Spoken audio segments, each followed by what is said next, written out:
नमः शिवाय, जय श्री राम, राधे राधे। मित्रों, कैसे आप सभी लोग? आशा करता हूँ हमेशा की तरह आप लोग कुशल मंगल से होंगे, अच्छे से होंगे, स्वस्थ होंगे, दूसरों की सहायता कर रहे होंगे और अपने परिवारजनों मित्रों के साथ खुशी खुशी प्रसन्नचित्त होकर जीवन व्यतीत कर रहे होंगे। ऐसी दुआएं मनोकामना मैं भगवान से आप लोगों के हमेशा से करता हूँ। मैं अंकित आप सभी लोगों का आपके अपने चैनल में हार्दिक स्वागत करता हूँ, अभिनंदन करता हूँ। तो दोस्तों, आज आपके सामने फिर से प्रस्तुत हूँ। जैसा कि आप लोगों ने टाइटल शीर्षक में देख लिया होगा कि आज जो है मैं आप लोगों को स्टार्ट करने जा रहा हूं आचार्य चाणक्य की जीवन गाथा। जी हाँ दोस्तों, उनके जीवन चरित्र को हम लोग देखेंगे कि उनकी जो लाइफ जर्नी है, उस लाइफ जर्नी में उन्होंने कौन कौन से काम महान कार्य किए और कैसे कैसे। तो इस जीवन गाथा में हम जानेंगे विद्यार्थी के रूप में चाणक्य का जीवन कैसा व्यतीत हुआ। उसके बाद हम लोग जानेंगे विश्लेषक के रूप में चाणक्य जी का जीवन कैसे हुआ, कैसा व्यतीत हुआ। फिर प्राध्यापक यानी प्रधानाचार्य, प्राध्यापक आप कह सकते हो, उसके रूप में चाणक्य जी का क्या योगदान रहा। ठीक, फिर उसके बाद हम उनके जीवन काल की एक आंभिक की कथा के बारे में जानेंगे। फिर जो पूर्व पौरुष के साथ युद्ध हुआ था उसमें उनकी क्या भूमिका थी, ठीक है, उसके बारे में हम जानेंगे। फिर जो है घनानंद के द्वारा उनको अपमानित किया जाता है बड़े दरबार में, तो वो अपमानित चाणक्य के बारे में हम लोग जानेंगे और उनकी क्या प्रतिक्रिया थी, कैसा उन्हें अनुभव हुआ था। ठीक है, उसके बाद हम जानेंगे प्रतिशोधक चाणक्य, मतलब उन्होंने किस तरीके से प्रतिशोध दिया था घनानंद से अपने अपमान का। फिर हम जानेंगे नंदों की कहानी, ठीक है, जो नंद हुए हैं उनके बारे में जानेंगे। फिर हम जानेंगे योजनाकार के रूप में चाणक्य को, मतलब उन्होंने जिस जिस भाव में जो अलग अलग उन्होंने भूमिकाएं निभाई हैं पूरे अपने जीवन काल में, उस अलग अलग रोल में, ठीक है, उनकी क्या भूमिका रही और क्या क्या उनके चीजें मेन नीतियां रही। उन नीतियों को हम लोग जो है इस पूरे उनके जीवन चरित्र की कथा के फॉर्म में, कहानी के फॉर्म में हम जानेंगे। ठीक है, योजनाकार के रूप में उन्होंने किस तरीके से योजनाएं बनाई। फिर हम एक कूटनीतिज्ञ के रूप में चाणक्य को जानेंगे, ठीक है, जानने की कोशिश करेंगे। फिर हम जानेंगे कथा के माध्यम से कि उन्होंने राजा घनानंद का अंत कैसे किया। ठीक है, फिर हम जानेंगे मगध का युद्ध के बारे में, मगध का जो युद्ध हुआ था, ठीक है, उसके बारे में जानेंगे। फिर हम जानेंगे नीतिज्ञ के रूप में चाणक्य जी को और लास्ट में हम जानेंगे संकटग्रस्त चाणक्य। ठीक है, तो ये कुछ रूपरेखा थी जो हमारे कुछ सेशंस चलेंगे। एक में मैं नहीं बताऊंगा, नहीं तो फिर जो है वीडियो बहुत लंबी हो जाएगी। ठीक है, तो ये सारी चीजें हैं। तो हम इस पूरी एक सीरीज में स्टार्ट कर रहा हूं, ठीक है, जिसमें कुछ वीडियो सीरीज आएंगी, हर एक सेशन आएगी 1 दिन में 2 दिन में, ठीक है, पर मैं कंटिन्यू लाऊंगा। अगर आप लोगों का क्या राय रहेगी अपनी कमेंट बॉक्स में जरूर बताइएगा, तभी मैं इसको जो है आगे कंटिन्यू करूंगा। ठीक है दोस्तों, जो चलिए बिना देर करते हुए एक बार गणेश जी का नाम ले लीजिए, फिर शुरू करते हैं। जय श्री गणेशाय नमः। चलिए शुरू करते हैं।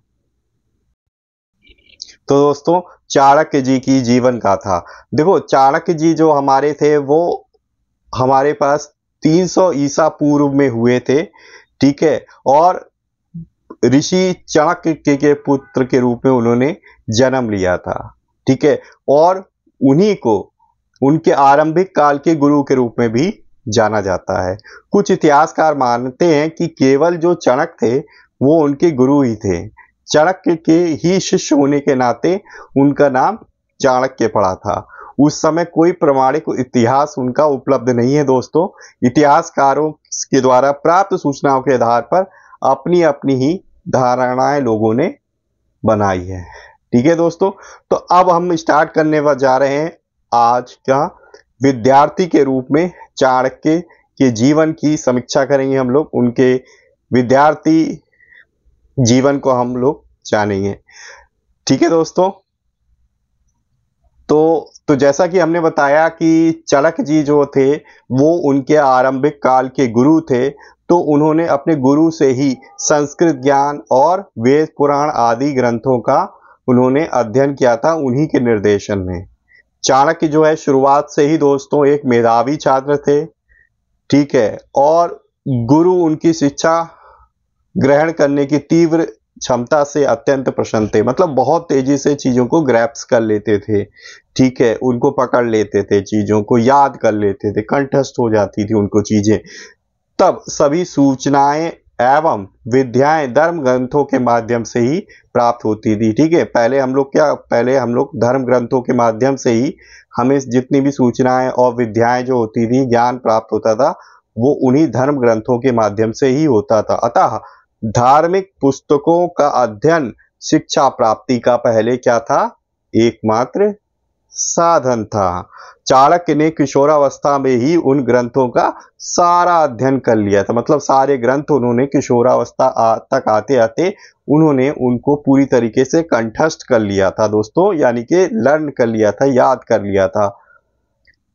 अब बारी उनकी क्या थी, अब आगे उनको उच्च शिक्षा ग्रहण करनी थी, जिसमें उनमें क्या किया, मंथन और शोध करने की योग्यता को पैदा करे, जिससे वे अब ज्ञान प्राप्त को रचनात्मक रूप दे सके। मतलब कि उन्होंने सारी चीजें याद तो कर ली थी, अब उच्च शिक्षा में वो क्या चाहते थे कि वो उसको प्रैक्टिकल करके देखें, रचनात्मक कर सके कुछ उसके अपने ज्ञान को, ठीक है, और अपने योग्यता का वो विस्तार कर सके। उस काल में हमारे पास दोस्तों एक विश्वविद्यालय हुआ था जो कि बहुत विश्वविख्यात था, जिसका नाम था तक्षशिला, जो कि सिंधु नदी के किनारे बसा हुआ था, ठीक है। तो वो एक पूरा अपने आप में एक नगर था जो सिंधु नदी के किनारे बसा हुआ था। मतलब एक विश्वविद्यालय भी अपने आप में एक नगर के समान ही प्रतीत होता था दोस्तों, इतना जो वह विशाल रूप में बना हुआ था दोस्तों उस समय। और अभी भी कहते हैं, पर वो अंग्रेजों के टाइम सब अंग्रेजों ने से और विदेशी आक्रमण आए, उन्होंने उनको ध्वंस कर दिया, ठीक है। तो अब सिर्फ अवशेष मात्र के रूप में दोस्तों बचा हुआ है। विश्वविद्यालय में प्रख्यात जो विद्वान विशेषज्ञ प्रोफेसर के रूप में छात्रों को शिक्षा देते, जैसे आजकल के जो कॉलेजेस हैं वहां पे भी प्रोफेसर होते हैं अभी भी, और जो विशेषज्ञ होते हैं स्पेसिफिक हर एक टॉपिक के, वो उनको शिक्षा देते। उस समय भी वैसे ही प्रोफेसर होते थे, विशेषज्ञ होते थे हर एक टॉपिक से रिलेटेड, और वही उनको शिक्षा देते थे, ठीक है। मतलब कि अगर जो वेद है, ठीक है, वेद पढ़ाएंगे, ठीक है, तो जो चारों वेद हैं, तो ऋग्वेद अलग पढ़ाएंगे, यजुर्वेद अलग पढ़ाएंगे, सामवेद अलग पढ़ाएंगे, अथर्ववेद अलग पढ़ाएंगे। तो इस तरीके से अलग अलग कैटेगरी में उस टाइम भी जो है प्रोफेसर जो होते थे, जो पढ़ाते थे। तक्षशिला में शिक्षा ग्रहण करने के लिए दूर दूर से राजकुमार और शाही परिवार के पुत्रों, ब्राह्मणों, विद्वानों, धनी लोगों तथा उच्च कुलों के बेटे आते थे, ठीक है दोस्तों। तो जो तक्षशिला विश्वविद्यालय था वो पूरे विश्व में विख्यात था, और पूरे विश्व भर में जितने भी राजा थे उनके जो पुत्र पुत्रियां जो है वो आके यहाँ पे पढ़ते थे। पुत्रियां तो बेसिकली उस टाइम पे सब लोग पढ़ते थे, पर उतना नहीं पढ़ते जितना पुत्रों का हमारे पास चलन था, ठीक है। अगर आपकी बात करें तक्षशिला कहाँ पे है, तक्षशिला जो है पाकिस्तान में स्थित है दोस्तों, ठीक है। और जो है पुरातत्वविदों ने जो हमारे खुदाई खुदाई हुई उसमें उसका एक नक्शा भी मिला है, और वो उभर कर उन्होंने वहां पे सामने भी मतलब दिखाया है, सभी के सामने प्रस्तुत भी किया है दोस्त। तक्षशिला में जो है एक बार में जितने भी 10,000 छात्रों के आवास और पढ़ाई की सुविधाएं होती थी दोस्तों। मतलब एक बार में वहां पे 10,000 छात्र पढ़ सकते थे, और उनकी सारी पढ़ाई की, रहने की, सबकी व्यवस्था होती थी, खाने पीने की, ठीक है। तो इस बात से अध्यापक कितने होंगे तो आप उस चीज का अनुमान खुद ही लगा सकते हैं। विश्वविद्यालय में आवास कक्ष, पढ़ाई के लिए क्लासरूम, हॉल और पुस्तकालय थी, ठीक है। तो सारी व्यवस्था थी, लाइब्रेरी भी थी, वहां पे क्लासरूम्स भी थे, और रहने के लिए भी रूम थे। तक्षशिला के अवशेषों को देखने के लिए आज प्रतिवर्ष हजारों टूरिस्ट, इतिहासकार और पुरातत्ववेत्ता आते हैं, ठीक है। तो संसार भर से लोग जो है पुरातत्ववेत्ता और इस टूरिस्ट के रूप में आम इंसान आके जो है यहाँ का भ्रमण करते हैं। विश्वविद्यालय कई विषयों के पाठ्यक्रम उपलब्ध कराता था, ठीक है, जैसे भाषाएं, व्याकरण, दर्शन शास्त्र, चिकित्सा, शल्य चिकित्सा, कृषि, भूविज्ञान, ज्योतिष, खगोल शास्त्र, ज्ञान विज्ञान, समाजशास्त्र, धर्मशास्त्र, मनोविज्ञान तथा योग विद्या आदि। तो इस तरीके के उस समय भी कई सारे टॉपिक होते थे जिन पे अलग अलग तरीके की जो है क्लासेस चलती थी और विशेषज्ञ प्रोफेसर्स के द्वारा इनको पढ़ाया जाता था। विभिन्न विषयों का शोध का भी प्रावधान था। तो जैसे आजकल हम लोग अगर हमें शोध करना होता है तो हम लोग क्या करते हैं, पीएचडी करते हैं उस स्पेसिफिक टॉपिक में, तो उस समय भी हमारे पास पीएचडी जैसा ही शोध होता था। कोर्स जो है, कोर्स की जो अवधि होती थी दोस्तों वो 8 वर्ष की होती थी। विशेष अध्ययन के लिए अतिरिक्त वेद, तीरंदाजी, घुड़सवारी, हाथी का संधान व 1 दर्जन से अधिक कलाओं की शिक्षा भी दी जाती थी। तक्षशिला के स्नातकों का हर स्थान पर बड़ा आदर होता था। तो पहले ही मैंने आपको बताया कि ये जो तक्षशिला था वो बहुत ही विख्यात विश्वविद्यालय था, ठीक है दोस्तों। तो इसकी जो डिग्री की जो है तो वो पूरे संसार भर में मान्यता होती थी और बहुत ही आदर के साथ यहाँ के विद्यार्थियों को देखा जाता था।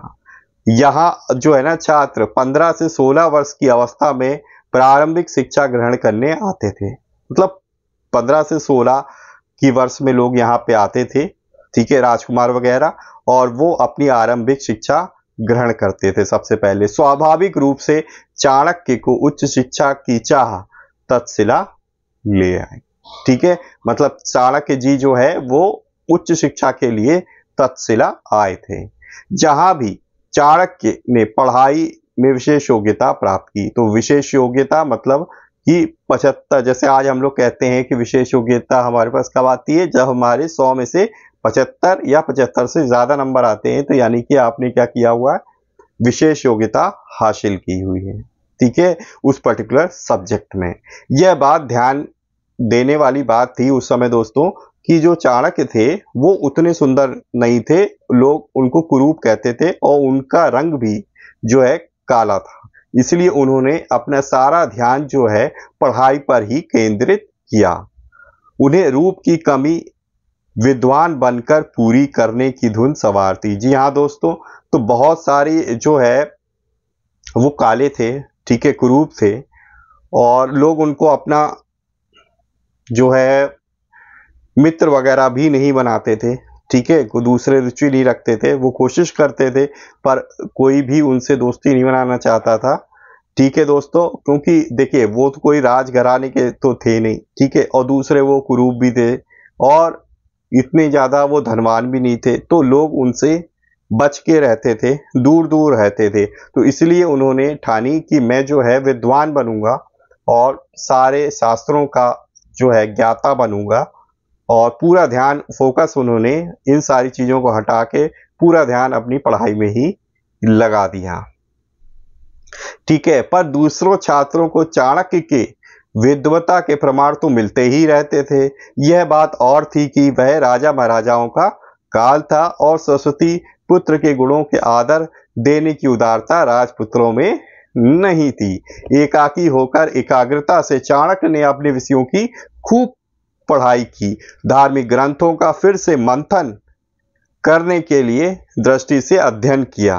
उन्होंने राजनीति, अर्थशास्त्र, राज्य तथा सामाजिक विषयों पर उपलब्ध ग्रंथ स्वाध्याय के लिए पढ़े। यह स्पष्ट हो गया था कि चाणक्य एक विद्वान बनने की राह पर थे, जो तक्षशिला विश्वविद्यालय के द्वारा पैदा किया गया एक रत्न साबित होने वाला था। जी हाँ दोस्तों, तो ये हमारे पास विद्यार्थी के रूप में चाणक्य थे। अब हम जानेंगे विश्लेषक के रूप में चाणक्य जी को, ठीक है, कि मतलब कि उनका जो व्यक्तित्व था वो विश्लेषक के रूप में कैसा था। तो चलिए सुनिए, मैं आपको बताता। वह युग राजनीतिक उथल पुथल का था। चारों ओर अराजकता दोस्तों फैली हुई थी। लोगों का जीवन असुरक्षित था। उन पर शोषण की मार पड़ती ही रहती थी।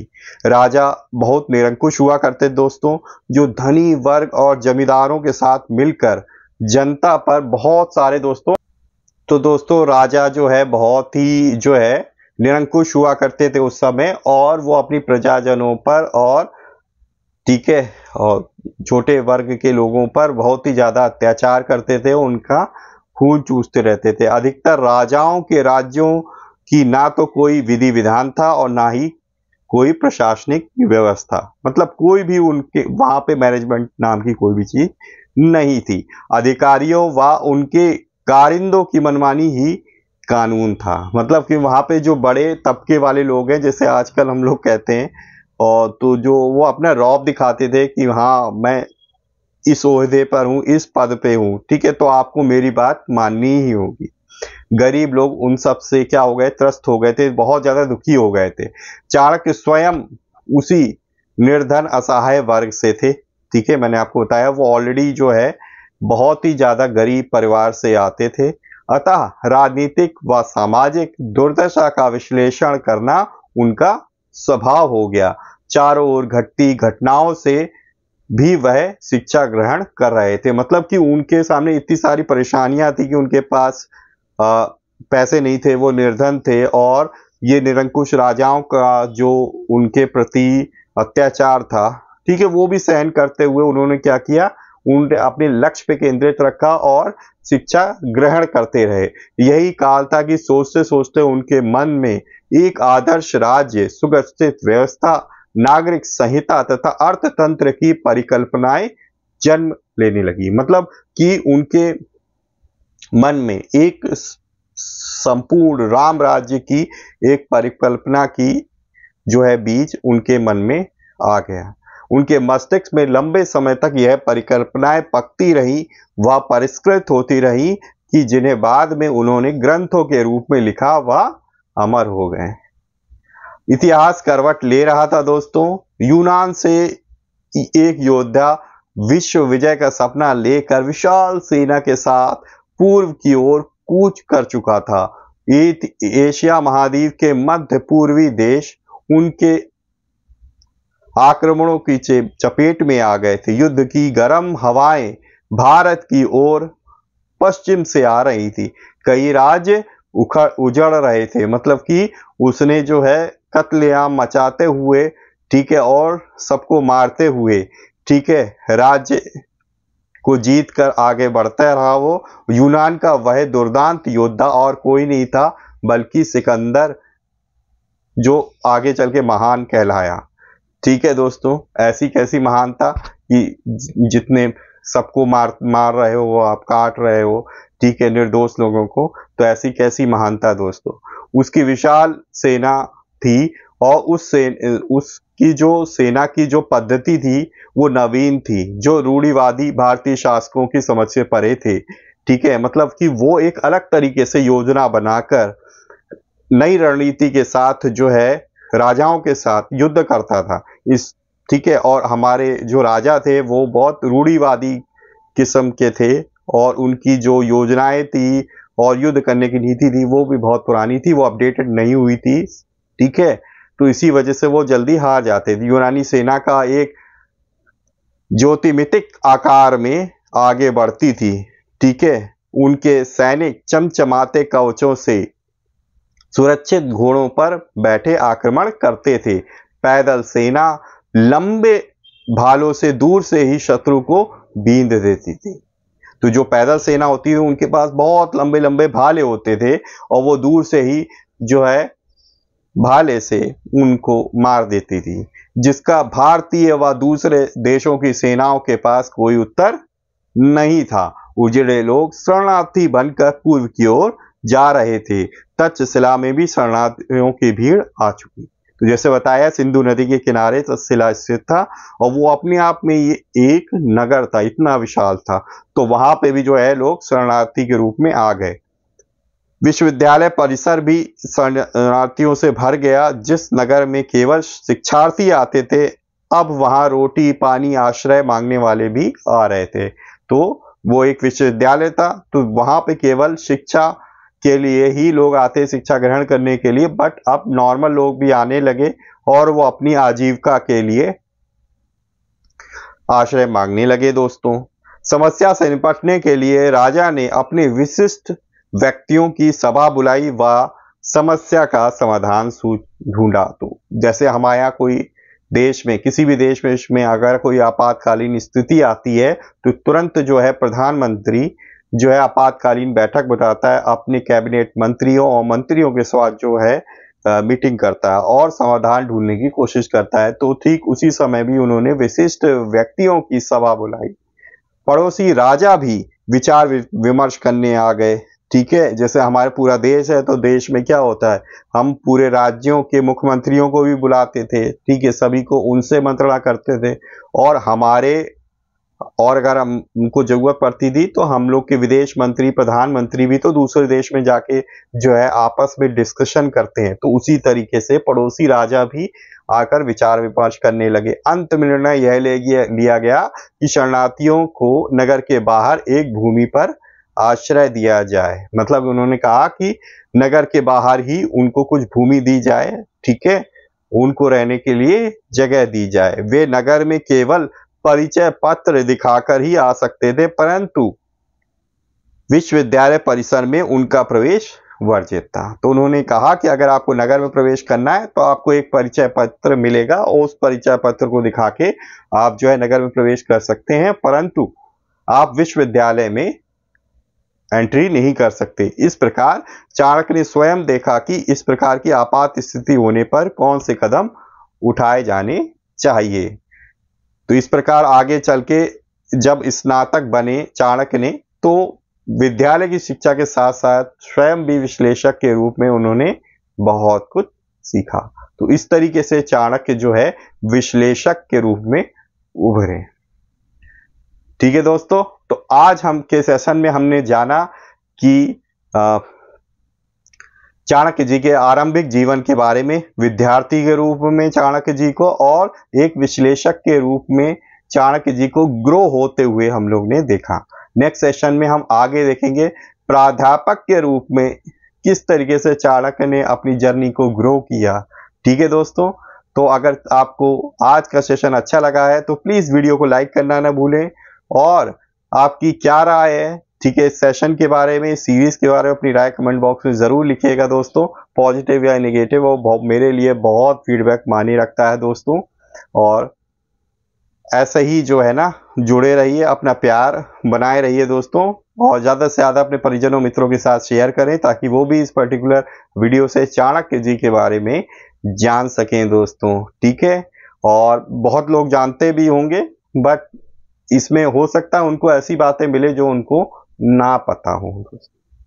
ठीक है दोस्तों, और आप पहली बार चैनल पे आए हैं तो चैनल को सब्सक्राइब कर लीजिए और बेल आइकन को जरूर प्रेस करिए ताकि लेटेस्ट से लेटेस्ट वीडियो की इन्फॉर्मेशन आप तक तुरंत ही पहुंच सके।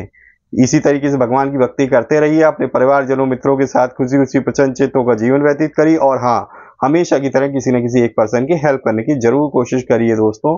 तो मिलेंगे इसी तरह किसी और वीडियो में, तब तक के लिए अपना ध्यान रखिएगा और परिवारजनों मित्रों के साथ खुशी खुशी प्रसन्नचित्त होकर जीवन व्यतीत करिए। तो तब तक के लिए जय श्री राम, राधे राधे मित्रों।